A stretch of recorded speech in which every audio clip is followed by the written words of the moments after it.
What do we get out of the Cowboys tonight against the Chargers on Monday Night Football? What I hope we don't get, it's easier for me to say what I hope we don't get. I hope we don't get the repeat of what we saw last week against the Niners. That part I hope we don't get. I hope we get a level of intensity, a level of focus, a level of commitment, and a level of care. I'm going to say care, taking care of the football. And hopefully, and this goes throughout the whole entire team. It goes strictly to the offense of staff, because defense, they're doing their thing. If the offense can match the same level of intensity that the defense has and the same sense of urgency that the defense has, I think you would see a totally different dynamic Dallas Cowboy football team. Is it urgency or is it play calling?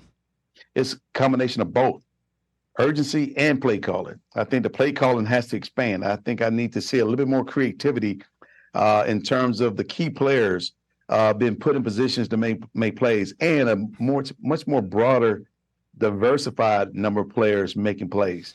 I mean, we bring in Brandon Cook and everything else, and I don't see anything designed for him. I see very little design for CeeDee Lamb, let alone Michael Gallup. And so if there's anything that I could say about the Cowboys offense, it's a system. It's a system offense. It has to be ran a certain way. And if it's not ran that way, you would not have success at all, because teams understand what you're doing.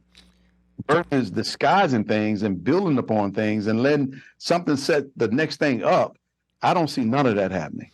Talking to the great Emmitt Smith, the all-time leading rusher in the 104-year history of the National Football League. Emmitt, you lived it. I mean, you know how it feels to be in the middle of this Cowboy media storm, but it's so much bigger now. And like, I have the DirecTV, I have all the channels up here, all the sports channels, and anytime, any day, any minute I look up, I mean, I see Dak Prescott's name on the bottom of the screen and people screaming and yelling about it every time I look up, right? So no matter what happens tonight, there are going to be people screaming and yelling about Dak Prescott tomorrow morning.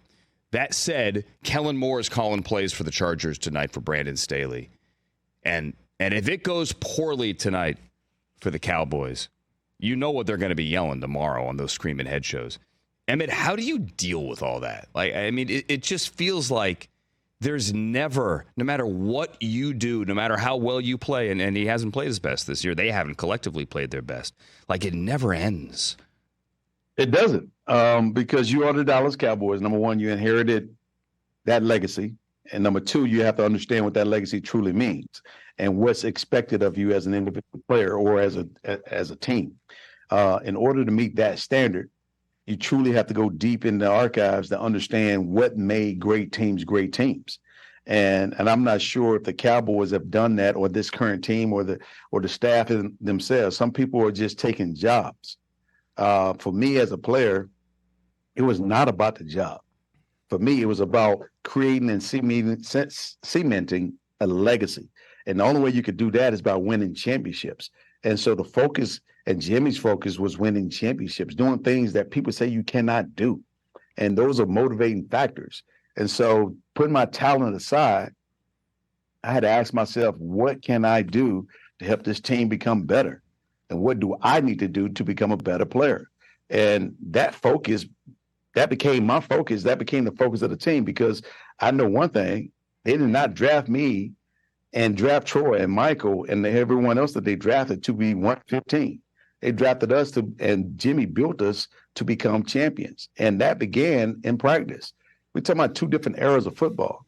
How do you instill those type of values in the current team?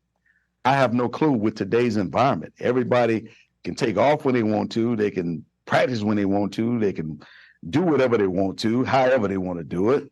How do you instill those type of values in these young men? And that's a hard situation to be in, let alone the coaching staff. I know Al Harris, and I know some of these coaches, they take pride in what they do. But sometimes you got to break the system up to tailor it towards the talent that you currently have and make it work for that talent.